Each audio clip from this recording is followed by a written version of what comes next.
It's always struck me that there seems to be something of a black hole in historical record, as if much has been left out or danced around, and when dealt with at all, framed incorrectly and grossly mischaracterized. On that note, the Scythians seem to be the most appropriate starting point for our journey. In a very real sense, we'll be starting in the middle, as the Scythians seem to be the happy little center with respect to the Indo-European people, the tie that binds. With regards to the span of time, historians and cultural anthropologists often like to place them at the center point between the dawn of recorded history in approximately 3000 BC and the present day. Geographically, they're situated roughly in the center of nearly all major activity until Rome hits her stride and Europe begins to take shape. This centrality is appropriate because they're not only occupying a central role in time and space, but in nearly every other respect as well. It's difficult to overstate their importance and relevance to the history of the Indo-European peoples, which is why it always seemed strange how little attention conventional historical accounts have paid to them. You'll find this to be a recurring theme as this series continues. This subject is incredibly tricky to cover properly, because the label Scythian has been so elastic and flexible, stretching back to their very first mention. If we picture the Proto-Indo-European people as a tree trunk, splitting off into 2 or 3 similar trunks, before splitting off into ever smaller branches, the steppe people known as the Scythians and their kindred could best be thought of as the largest and most centrally placed of these 2 or 3 smaller trunks, and the one that produces far and away the most branches over time. Genetically, culturally, and linguistically, it's difficult to think of any nation or empire across the Middle East, Europe, or Asia that wasn't either founded or deeply shaped by this large family, within which the Scythian element is centrally placed. I'm forced to phrase it in such a way because labels and language begin to fail us a bit here. Instead of speaking of them as one people that began to radiate outwards from the Caucasus across most of the known world, conventional theory has instead treated each subgroup as if they were a distinct people, with a different culture and way of life, emerging relatively independently from one another. And of course, we give each of these a separate name, causing them to appear even more distinct. One group moves into India and suddenly becomes Indians, another into Persia and becomes Persians, another into Bactria and Parthia and become Bactrians and Parthians. In many ways, this isn't the most helpful or efficient frame through which to view history, and it was bound to cause great confusion. For example, if you look up Scythian in Wikipedia, or any similarly conventional source, you'll hear them spoken of as if they simply emerged out of nowhere around the 9th or 10th century BC. Yet, intriguingly, the historian Marcus Justinus states, "The nation of the Scythians was always regarded as very ancient, though there was a long dispute between them and the Egyptians concerning the antiquity of their respective races. The Egyptians being confounded by these arguments, the Scythians were always accounted as the more ancient." End quote. This is quite the explosive statement, as our age tends to consider the Egyptians as the oldest of peoples and empires, supposedly in full swing long before conventional historians claim the Scythians even entered the picture. But it gets even more intriguing, and I relate the following accounts not to agree or disagree with them just yet, but because they were stated by reputable and sober minds of their age, and certainly deserve consideration. The 17th century Irish historian Geoffrey Keating outright claims the Scythians were of Noah and his progeny, and claims that the Sumerians, with an S, were descended from them. Epiphanius of Salamis states that the Scythians were the ones who built the Tower of Babel, and that the ancient Sumerians themselves were their descendants, and goes on to state the Scythian monarchy began soon after the flood, and continued to the captivity of Babylon. He further states, quote, that the laws, customs, and manners of the Scythians were received by other nations as the standard of policy, civility, and polite learning, and that they were the first after the flood who attempted to reform mankind into the notions of courtesy, into the art of government, and the practice of good government. End quote. And herein lies one of the most intriguing mysteries of this people. Not only were they extremely capable warriors on the battlefield, credited with the invention of metallurgy and bronze, longboats and galleys, even silk, and responsible for some of the greatest thinkers of the age, such as Anacharsis, one of the 7 sages of Greece, as well as being brilliant artists and craftsmen, who used the massive amounts of precious metals they acquired over time to produce pieces that would stand up to any created today. But they also seem to have been universally respected and well liked. The Greeks, very much their genetic and cultural kinfolk, seemed to view them as their more wild and less domesticated cousins. Homer called them both the most just of all peoples as well as proud, and according to Strabo, they were men who, quote, by no means spend their lives on contracts and money acquisition, but actually possess all things in common, except sword and drinking cup. Aeschylus, the Greek poet, calls them the law-abiding eaters of cheese made of mare's milk, and tells us, the Sakai were noted for their good laws, and were preeminently a righteous people. A writer in the 1st century BCE, by the name of Pompeius Tragus, gives the following account. Quote, justice is observed among them more from the temper of the people than the influence of the laws. No crime, in their opinion, is more heinous than theft. Gold and silver they despise as much as other men covet them. They live on milk and honey. End quote. He goes on to further praise their seeming complete ignorance of greed and covetousness, and vice of every sort, in a manner deeply reminiscent of Tacitus's later portrayal of the ancient Germans. Geoffrey Keating refers to them as a brave and generous people, and Strabo states, we regard the Scythians the most straightforward of men, and the least prone to mischief, and also far more frugal and independent of others than we are. So who were these enigmatic people? As I mentioned previously, it can be difficult to tell where Scythian ends and Greek or Indian or Persian or any other group begins. Such was the interconnection between these peoples and cultures in the times prior to the birth of Christ, but I'll be doing my best to unravel this story.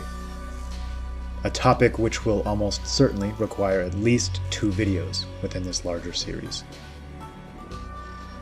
They called themselves the Skoletoi, and although they were to spread over much of the known world, they seem to emerge into recorded history from the regions stretching from Azerbaijan to Ukraine, around the Black Sea. I think it's fitting to begin our description by calling them fiercely independent, not only refusing to be cowed by foreign nations and cultures, but also nurturing deeply held customs and traditions that ensured they remain free from materialistic desires and the lure of the marketplace, calling to mind that now well-known Nietzschean maxim, quote, he who possesses little is possessed that much less.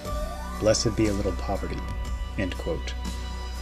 They would routinely bury their dead, especially royals, with several pounds of gold and precious metals and materials, in their now famous Kurgan mound graves, of which over 100,000 still exist in Ukraine alone, that reached up to 70 feet high, using means and methods and funerary rites deeply reminiscent of those practiced in ancient Sumeria and Egypt.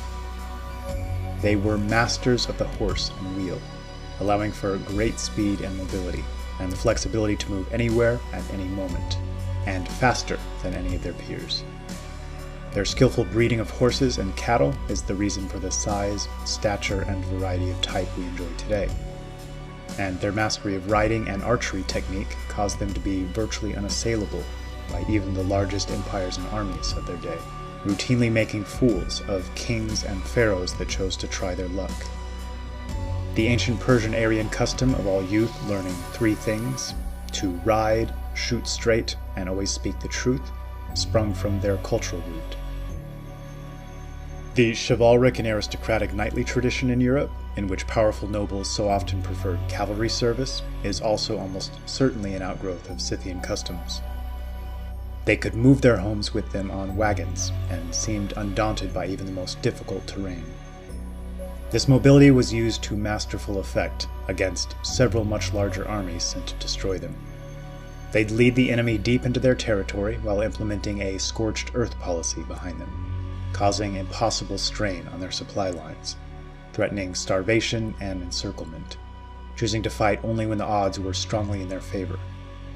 Pioneers of the recurved bow and its mounted usage that'd later be copied by both Mongol and Hun, Darius himself employed Scythians, no doubt extremely well paid, in the most important and central place in his force, as he waged war with Alexander the Great, who was so impressed with their performance he immediately sought an alliance with the Scythians after the dust settled. Alexander made the peace, but was to make the same mistake so many others would later make with the Germans, Goths, and Vikings. He failed to realize that this was not a unified empire he was dealing with, but something more akin to feudal chieftains. Making an alliance with one doesn't guarantee he doesn't have a brother or a cousin with just as large a force. And soon, Alexander found himself staring down a large force of Scythians across the river Tanai, reportedly stating with defiance that he'd never dare lay a finger on men such as them. Yet if he did, he'd soon discover the difference between men like themselves and Asiatic savages. As I mentioned in the previous video, I think it's most helpful to picture the Indo-European route as spreading out in successive waves, with these waves often conquering or establishing new nations, only to have newer and older waves crash into one another.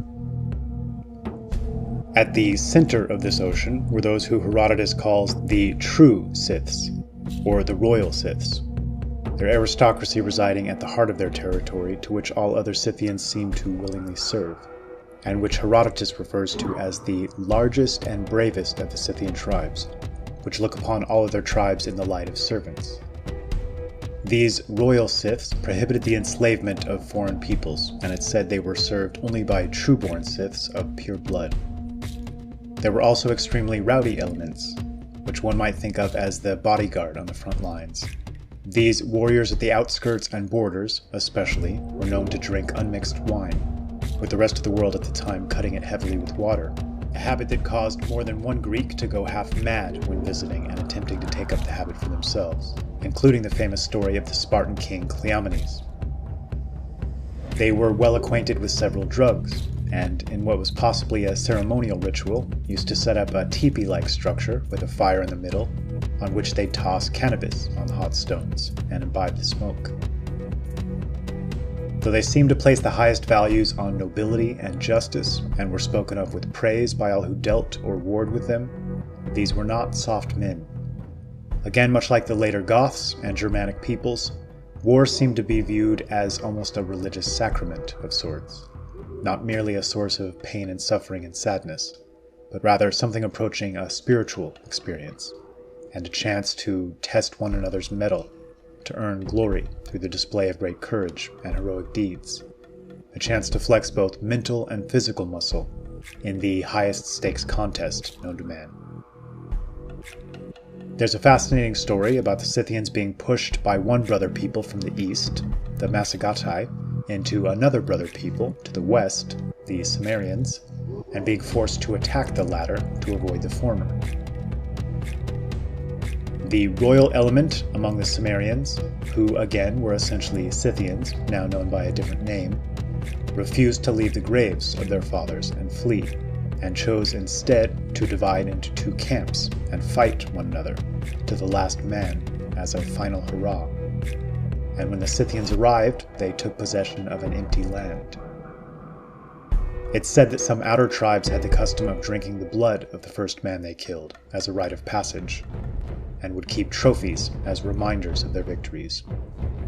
It's said that the heads of all slain foes in major battles would be brought to the king to obtain their just share of the winnings. They'd often make drinking cups out of the skulls of their especially respected foes, which they would bring out for important gatherings and major events, and discuss the events behind the obtainment of these grisly souvenirs as they dined. Herodotus tells us that once per year, the governor of each district would mix a large bowl of wine, perhaps in those famous cauldrons of the type we seem to find across every ancient Indo-European culture, and that only those who had killed a foe had the right to drink.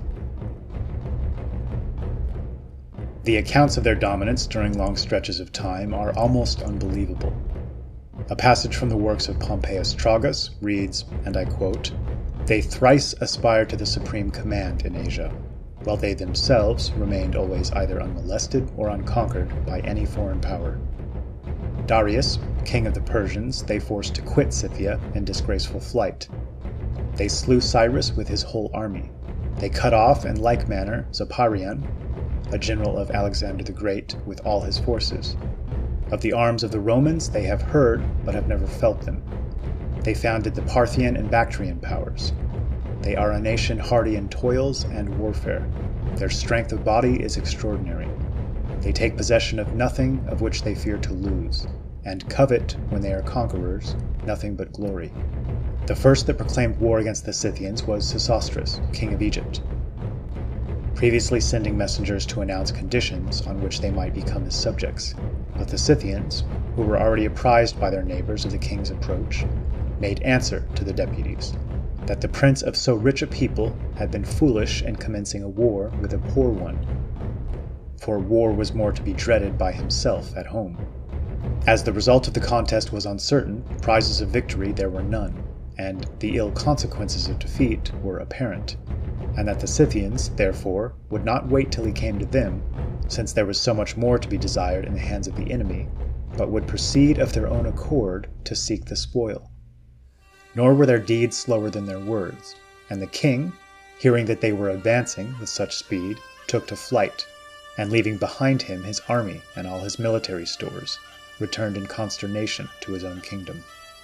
Now it's said that the marshlands prevented the Scythians from invading Egypt, in their retreat from which they subdued Asia and made it tributary, imposing, however, only a moderate tribute, rather as a token of their power over it than as a recompense for their victory. After spending 15 years in the reduction of Asia, they were called home by the importunity of their wives, who sent them word that, unless their husbands returned, they would seek issue from their neighbors, and not suffer the race of the Scythians to fall of posterity through the fault of their women. Asia was tributary to them for 1,500 years, and it was Ninus, king of Assyria, that put a stop to the payment of this tribute." End quote.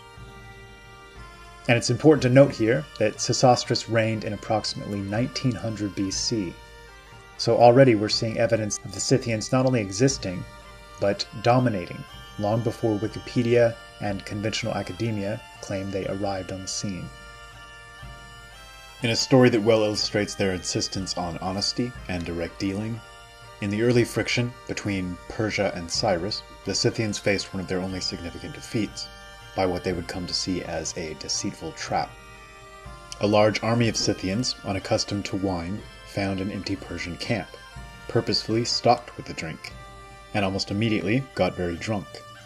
The Persians attacked at the key moment, routing the Scythians, and capturing and subsequently killing their general Spargapises, son of the queen Tamarsis. She promptly led a force out to challenge Cyrus herself, and, to quote Herodotus, "The greater part of the army of the Persians was destroyed, and Cyrus himself fell, after reigning 29 years. Search was made among the slain by order of the queen for the body of Cyrus, and when it was found, she took a skin, and filling it full of human blood, she dipped the head of Cyrus in the gore, saying, as she thus insulted the corpse, 'I live and have conquered you in fight, and yet by you I am ruined, for you took my son with guile. But thus I make good my threat, and give you your fill of blood.'" Of the many different accounts which are given for the death of Cyrus, this which I have followed appears to me most worthy of credit. End quote. And my favorite story, illustrating their martial dominance and willingness to toy with foes, is the instance in which a large Persian army under Darius, somberly organized in battle array and awaiting a signal, began to hear playful cries from the Scythian army. Darius is said to have asked what the clamor was, only to find out that they were passing the time by sportingly chasing a hare. He's said to have stated, quote, "These men have very slight regard for us, and I perceive now that Gobryas spoke rightly about Scythian gifts. Seeing then that, now I myself too think that things are so, we have need of good counsel, in order that retreat homewards may safely be made." It's said that Gobryas replied, O king, even by report I was almost assured of the difficulty of dealing with these men, and when I came I learnt it still more thoroughly, since I saw that they were mocking us. Now therefore my opinion is that as soon as night comes on, we kindle the campfires, as we are wont to do at other times also, and deceive with a false tale those of our men who are weakest to endure hardships, and tie up all the asses, and get us away. There's also the story of 2 Scythian youths of royal birth being driven from their country and founding a settlement near Cappadocia to engage in Viking-like raids for many years with great success, until finally several surrounding peoples banded together to set a massive ambush and cut them to pieces. Quote, "Their wives, when they found that exile was added to the loss of their husbands, took arms themselves, and maintained their position, repelling the attacks of their enemies at first, and afterwards assailing them in return. They relinquished all thoughts of marrying with their neighbors, saying that it would be slavery, not matrimony. They also took revenge for their husbands that were killed in war, by a great slaughter of their neighbors." There's an interesting anecdote that speaks of a Scythian skirmish with the mythical Amazons, who it seems were likely very real, and ironically were likely the genetic kin of the Scyths, that may have come to be in a manner very much like the situation just described. It was only after the battle, upon viewing the dead, that they realized their defeated foes were actually women. After some discussion, it was decided these Amazons were a worthy people, and thus the Scythians sought them out. Finding their location, they sent a contingent of men to set up camp near them, with orders to flee if attacked. Drawing a bit closer with each passing day, while signaling their peaceful intent, after some time a Scythian and Amazon finally met face to face. The two managed to clumsily communicate, and the two groups soon followed suit. And as each man paired off with a woman, a new tribe was born. And this is illustrative of a larger point mentioned previously, one that bears repeating. The Scythians left a trail of their genetics and culture across most of the known world. To this day, most historically literate peoples from a wide variety of nations can trace themselves back to the Scyths. In fact, recent finds seem to show their influence extended all the way into modern Korea, with the so-called Silla royal burial mounds in Gwangju closely resembling those of the Scyths, and containing remarkably similar goods. In the previous video, we spoke of India and the Sakya tribe, from which Buddha was born into the warrior caste. Interestingly, the Jats in western India, favored by the colonizing Brits as a martial race, claim descent from this tribe. The Persian Empire, as well as the Median, Bactrian, and Parthian, were essentially direct outgrowths of the Scythians. What I find even more interesting is the wealth of connections to the Spartans, with regards to appearance, customs, traditions, culture, and mindset, and I've included a link in the description to an impressive article discussing this topic. Though slavery was prohibited among the royal Scythians, it was practiced in many of the surrounding tribes, using a structure similar to that of the Spartans and their helots. Both were well respected, intelligent but abhorring pretentiousness, disciplined, unrivaled on the battlefield. Both seemed to honor simplicity and the shunning of wealth and the marketplace as a virtue. They also seem to share origin stories, among so many other things. It's a virtual certainty that these two peoples were genetic kin. It's a depressing fact that the great majority of their magnificent art has no doubt been lost forever due to the activities of grave robbers, who not only steal the gold artworks but often melt them down, activities which continue to some extent to this very day. In fact, if it wasn't for the Russian Tsar Peter the Great's decree of 1718, which ordered the collection of these antiquities, and established brutal punishments for thieves, we'd be left with virtually no traces of their existence. So what did they look like? Modern historians seem intent on portraying them as an Indo-European and Mongoloid mixture, though none of the hard evidence seems to point in this direction, especially the further back one moves through time. And this seems to be the all-too-common error brought about by associating them with the peoples existing today in the regions they roamed so long ago. Thankfully, we've been left with several first-hand descriptions and a wealth of art created by themselves and surrounding nations, depicting their style of hair, dress, and their facial features. To go over a few of these descriptions, Herodotus describes the Budini of Scythia as red hair and gray-eyed. Hippocrates speaks of their ruddy skin, Erismapes of their fair hair. A 2nd century BC envoy from China named Zhang Quan speaks of their blue eyes, as does Pliny the Elder and the Greek philosopher Polemon. The 4th century historian Marcinellus speaks of the Alans, direct kin to the Scythians, as being tall, with blonde hair and blue eyes. It seems much of the Mongoloid admixture probably happened over time, across every nation in which those tribes that didn't move west ended up putting down their roots, as not a single ancient description describes them with physical features that might be deemed Asiatic.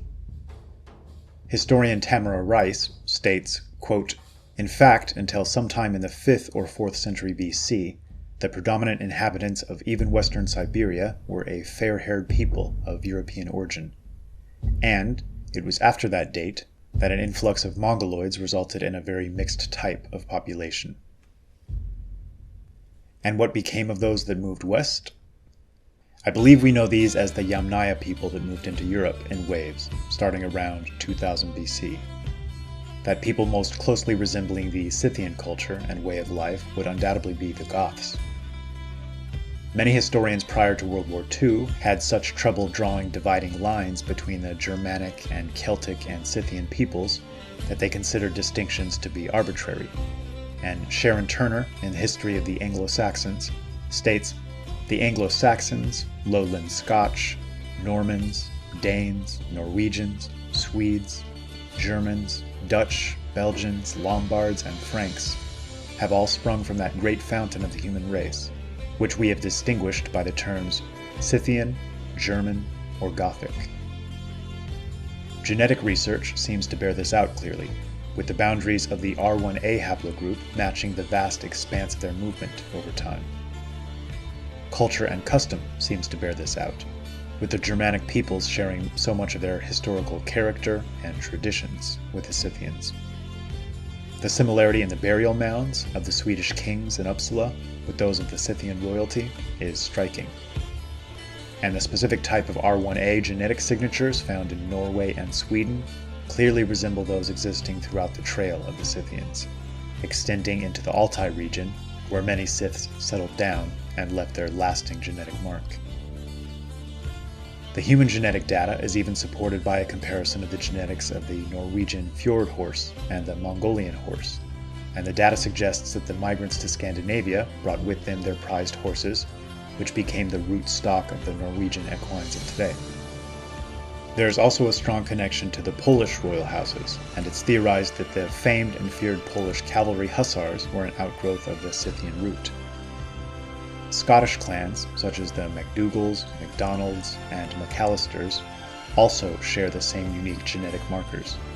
And in the Scottish document, the Declaration of Arbroath, the Scottish trace their roots clearly back to Scythia. I spoke earlier of the royal Scythians being known as the true or authentic Scythians. I found an interesting parallel here with the Germanic peoples, who in Latin were known as Germani, which is the plural of the adjective Germanus, which can mean seed, and was often used to mean authentic or genuine. To the Romans, they were known as the authentic Celts. And Nennius, in his account of the arrival of Hengist and Horsa in Thanet, states that messengers were sent to Scythia for reinforcements. The context shows that these in fact came from North Germany, so evidently the name of the genuine Scythians persisted long in northern Europe. Burials found near Brandenburg dating to the 6th century BC are yet another clear testament to their presence. The skulls discovered in the royal Scythian tombs near Sevan, Armenia, which likely date back to between 900 and 500 BC, show a dolichocephalic type, best matching the modern Nordic type. And there seems to be a great number of parallels with the Scythians and Vikings in particular, across the board. Both had a long history of extracting wealth from neighbors, but rarely wishing to stay and rule, and seemed to prize simplicity, courage, honor, and considered combat to have something akin to a spiritual significance. Both were fiercely independent, often stubborn and prideful. Both equally shunned domesticated life and all of its trappings. It's noted in the Icelandic sagas that men from Asia became the aristocrats of Sweden and Norway, and this can only be a reference to the Scythians and related tribes, who were later to push back eastward as the Rus, leaving behind a ruling caste and the title of the nation we know as Russia today. In my research, multiple sources speak of material goods with a Scythian stamp appearing with a greater frequency as the Viking era approaches. So even having said all of this, we've just scratched the surface here, and I've only been able to provide some of the meat of the overall story. In a future video, we'll be covering the Goths and Germanic peoples specifically, and in another, I hope to deal with the history of these enigmatic people prior to approximately 1000 to 1500 BC. Many of you may know there's still an elephant in the room to be dealt with related to this topic, and I'm looking forward to dealing with it to the best of my ability. And selfishly, I wanted to close with some subjective editorializing. I've come to respect these people, their culture and worldview and manner of being, and I think we have much to learn from them. Time and time again, they had opportunities to conquer and settle in large urban centers, and embrace the ease of life and conveniences these provide. Situated as they were, centrally located between the east and the west, much like the Khazars would do in the same region later, they could have devoted themselves to becoming merchants, growing fat and happy from the process of buying and selling between empires, dealing both goods and human beings. They seem to very consciously and purposefully reject this path, and time again speak as if they recognize the threats of orienting their lives towards the materialistic marketplace, and the softness and dependence and domestication that inevitably follows. These are ideas that seem to remain in the Western bloodstream for many generations to come. An immune system that caused most populations to view real labor with pride, not shame, and caused the aristocracy to look with great suspicion on the merchants that began to rival their power, intermarry with their families, and slowly but surely change the face of their nations. Currently, we orient virtually all of our intellectual energy and efforts towards the marketplace, towards the creation and marketing and buying and selling of goods and services, the majority of which don't seem to be causing an increase in true happiness or fulfillment, and a key few of which seem to be definitively having the opposite effect on a mass scale. The Scythians managed to produce great minds, pioneering inventions, explorers the likes of which we'll probably never know the full exploits of, and might be hard-pressed to believe, even if we did, and a class of strong and robust and self-sufficient men, who seem to have been liked and feared and respected by all that they encountered. And they did so while embracing nature, both within and without. I often wonder what they'd think of our concrete jungles, our sequestering ourselves in cubicles for the lion's share of our days in service to a corporate entity in whom we have no stake, and CEOs and shareholders who we have no personal connection to, and our rush to toss everything that served us so well by the wayside, to adopt every form of newness and novelty without regard to its longer-term ramifications on mind, body, and soul. Though the modern world equates labor and hard work with strife, and equates the minimization of these things with happiness, I have to disagree. Work is psychologically gratifying insofar as we can clearly grasp its purpose and utility. And in this respect, it strikes me that few things could be as deeply gratifying as providing complete self-sufficiency for self and family and tribe, thereby bowing the head and bending the knee to no government, no nation, no foreign individual or corporate construct, least of all those seeking to live parasitically by directly or indirectly imposing servitude on others. We may no longer live in a world of frequent physical conflict, at least not at the moment, and certainly not with bows and arrows and swords and axes. But characteristics like courage are almost equally valuable across all eras, all environments and situational contexts, as are genuineness and trustworthiness, and the discipline to avoid covetousness and petty materialistic pursuits. I can't help but feel that relative to our ancestors, we've largely forgotten how to be men. The proxies of drinking beer and watching football have been substituted for our sense of personal responsibility, our highest responsibilities to family, extended family, to culture and nation, and to the Creator. We've been coaxed into trading true independence and self-sufficiency for a servile consumerism. Instead of our foremost goal being to deeply understand our world and all of its machinations, in order that we might meaningfully improve it and ourselves, we've been convinced to outsource this process of understanding to men who call themselves experts and intellectuals, while we devote the majority of our time and attention to seeking some purely financial edge over our fellow man.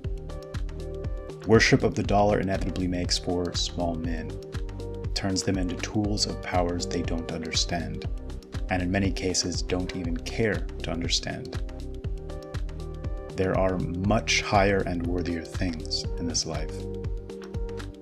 The goal of those who currently call the tune is to level every mountain, to cultivate fully dependent and controllable and domesticated men, units and cogs, not individuals. The Scythian would have been their worst nightmare, with an unconquerable spirit and a studiously developed worldview making him eternally immune to this siren song. Modern man, on the other hand, has been shaped into their dream come true. Perhaps it's time we stopped playing another tribe's game and started channeling our inner Scythian.